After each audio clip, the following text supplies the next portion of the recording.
bit about me. I'm a librarian located in New York, and I'm also a writer and an avid reader. In today's episode, we're going to do an in-depth breakdown of the novel The Valley of the Dolls. We're going to dive into a deep analysis of the plot, characters, conflict, and the overall scope of the book. The Valley of the Dolls was published in 1966 by American author Jaqueline Susann. Despite being panned by literary critics, the book became a commercial success and became the biggest selling novel of the year. As of 2016, it has sold 31 million copies, making it one of the best-selling fiction books in publishing history. Valley of the Dolls follows three main characters over the course of 20 years. The book begins in 1945 with beautiful, naive Anne Wells, who escapes her dull Massachusetts home for the hustle of New York City. Anne takes a job as a secretary for Henry Bellamy, an entertainment lawyer. She is quickly exposed to the world of Broadway show business. She befriends Neely O'Hara, an enthusiastic and talented vaudeville performer who dreams of making it big on Broadway. Anne falls for Lion Burke, Henry's partner back from World War II. She is warned that Lion isn't one to commit to relationships, but she finds herself drawn to him anyway. Meanwhile, Anne goes on dates with Alan Cooper, a seemingly ordinary salesman who's actually a millionaire testing her sincerity. When Alan reveals who he is, Anne isn't swayed in her affection. Alan is convinced they will marry, despite Anne telling him otherwise. Anne befriends Broadway legend Helen Lawson, despite everyone's warning that she is simply using Anne to get close to Gino Cooper, Alan Cooper's father. Helen's true nature is revealed when she has a talented actress fired from a Broadway production because Helen claimed she would steal the show. At Anne's suggestion, Neely replaces the actress and becomes an overnight sensation. Anne begins a relationship with Lion and breaks up with Alan. Anne befriends Jennifer North, a kind-hearted, mildly talented actress who's famous for her figure. Neely rises to fame and goes to California to star in movies. Anne's mother dies, and she and Lion return to Anne's hometown in Massachusetts. Anne intends to sell the house, but Lion finds it charming and wants them to move there. Anne and Lion get into a fight, and Lion leaves. When Anne returns to New York, she receives a letter from Lion telling her that he has moved back to England and plans to spend time writing. He tells her not to wait for her. Over the years, Anne rebuilds her life, modeling for beauty products and dating cosmetics mogul Kevin Gilmore. Meanwhile, Jennifer is trying to charm Tony Polar, a talented but emotionally childish and sex-obsessed singer. Jennifer wants to marry Tony, but Tony's sister and manager, Muriel, does what she can to stop them from marrying. Finally, Jennifer convinces Tony, and they marry in secret. Jennifer, Tony, and Muriel move to California. Jennifer reconnects with Neely, who is at this time a big success. Due to the intense performance schedule and pressure to stay slim, Neely takes pills, specifically amphetamines and barbiturates. She shares her supplies with Jennifer and lovingly refers to the pills as her dolls. Jennifer quickly becomes hooked on the sleeping pills, understanding why Neely has nicknamed them dolls. Jennifer becomes pregnant. Muriel then confesses that Tony has a degenerative disease called Huntington's chorea, a disease that causes nerve cells and parts of the brain to break down. The disease is hereditary. Jennifer decides to have an abortion and divorce Tony. Jennifer then moves to Europe to do art house films, which, due to the nudity, are scandalous in the United States. In 1950, Neely enjoys extreme success, but the intense performance schedule begins to take its toll. She divorces her first husband and remarries, but it also fails due to her husband's infidelity. Neely spirals and begins becoming unreliable and volatile, and she gains a reputation that she can't be trusted to finish film productions. This inevitably begins to cripple her career. Neely suffers an overdose. In Neely's time of need, Anne reaches out and attempts to stage a television program for Neely to perform and regain her reputation, but Neely spirals again. She goes to Europe, and she disappears. Unhappy with her European career and boyfriend, Jennifer returns to the U.S. Here, she finds love with a senator. Jennifer is so excited to marry and have children, but during a routine checkup, Jennifer finds out that she has breast cancer and must undergo a mastectomy. She will then undergo treatment that will make her infertile. Despite the doctor's reassurance that she will make a full recovery after surgery, Jennifer can't cope with the news. She decides to kill herself by overdosing. After Jennifer's death, Neely resurfaces. She claims she can't sing anymore and overdoses again. Anne pays for Neely to enter a rehabilitation institute despite Gillian's protests. There, Neely shows improvements. Anne also reconnects with Lyon, who did find some success as an author. Anne is desperate to keep Lyon in the United States, so she asks Henry Bellamy to convince Lyon to buy out the entertainment law firm to keep him with her. The plan works, and Anne and Lyon marry. With Neely on the mend, Lyon attempts to rebuild her into a star.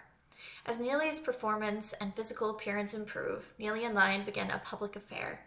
Unable to cope, Anne begins taking dolls to find some peace and sleep.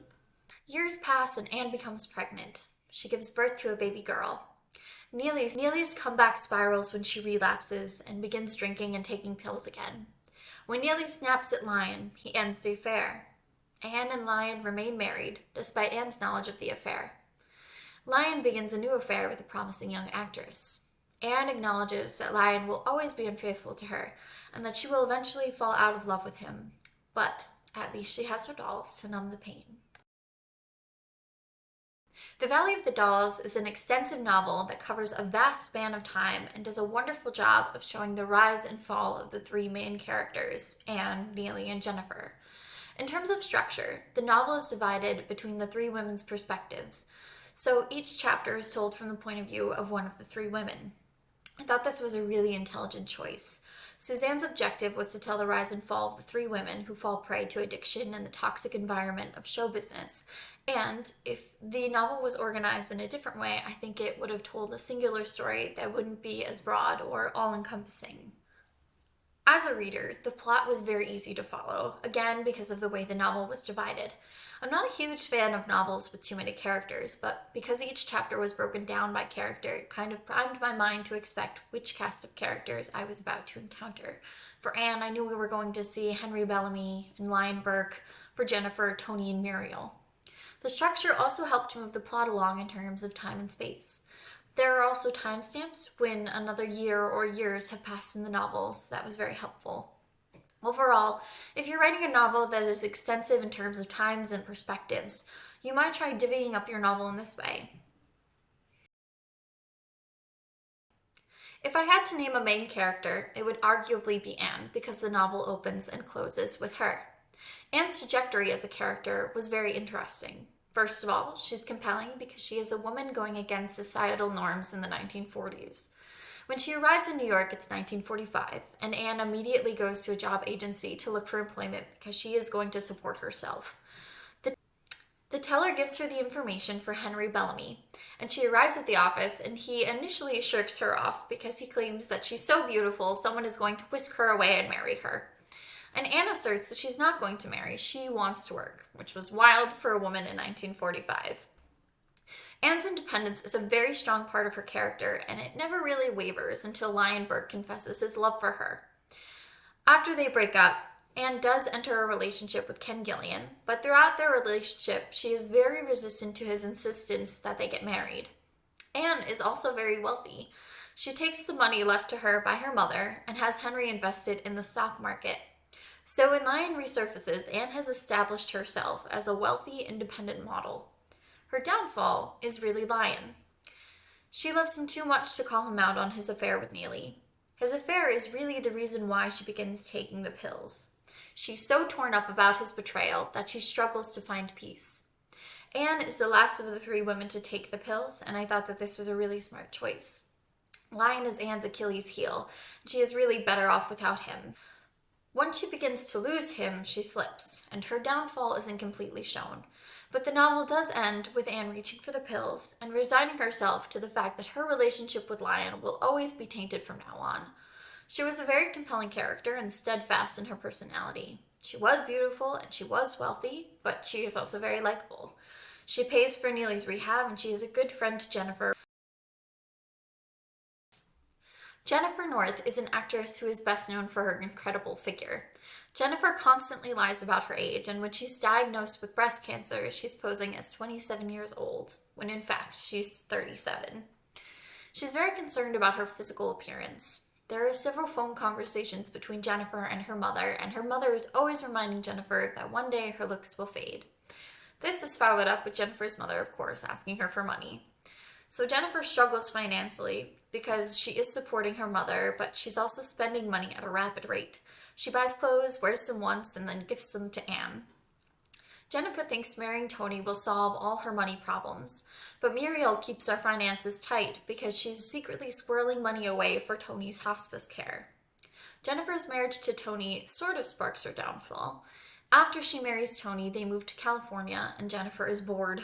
She doesn't know anyone, and she just sits around. The only person she knows is Neely, who is the one who does eventually get her hooked on sleeping pills. Jennifer's addiction is fueled by the fact that she could never really sleep, and also the heartbreak that she can't ignore when she is asleep. Jennifer's addiction is fueled by the fact that she could never really sleep, and also the heartbreak that she feels at Tony's disinterest. Jennifer's suicide was, I thought, justified. All her life, people have only focused on her body. Her mother constantly reminded her that she needed to maintain her looks. To her husband, Tony, she was a warm body. As for Jennifer's fiancé, the senator, Jennifer can't bring herself to tell him that she has breast cancer because he fawns over her breasts. Her suicide is tragic, especially because Jennifer is a kind-hearted person. She does do selfish things, like marry Tony for financial security, but she does support her mother, and she's a good friend to Anne. If you're trying to write a character who is bogged down by the opinions of others, or who is inundated with tragic events, Jennifer is a great character to study. She is certainly her own worst critic, mostly due to the criticism of others. Neely O'Hara. Neely O'Hara enters the novel as a bright-faced vaudeville actor. She's in her late teens at the start of the novel, and she lives in the same apartment complex as Anne before they move in with Jennifer. The novel does an excellent job of showing the rise and fall of Neely O'Hara. We witness the kickstart of Neely's career, and she does deserve it, as she's been performing since she was young. Her success feels well-earned and practical, and she does go through intense vocal training before she goes to Hollywood. When we see Neely in California, she is thriving. Her films are doing well. The studio treats her like royalty. She started an affair with the man that she loves. She looks beautiful, and she credits the dolls for her figure. She gives the pills to Jennifer to help her, and this is probably her last act of kindness. When we see Neely again, she's divorced her first husband and married a man who has affairs with men and women. She's an alcoholic, as the pills work faster when coupled with liquor. She's quickly gaining a reputation for being unreliable and erratic in Hollywood, and the studio is threatening to pull their support. When she finds her husband cheating on her again, she overdoses. This is basically the beginning of the end for Neely. She tries to rally with different films, but she always reverts back to her toxic behavior. Eventually, the studio does drop her.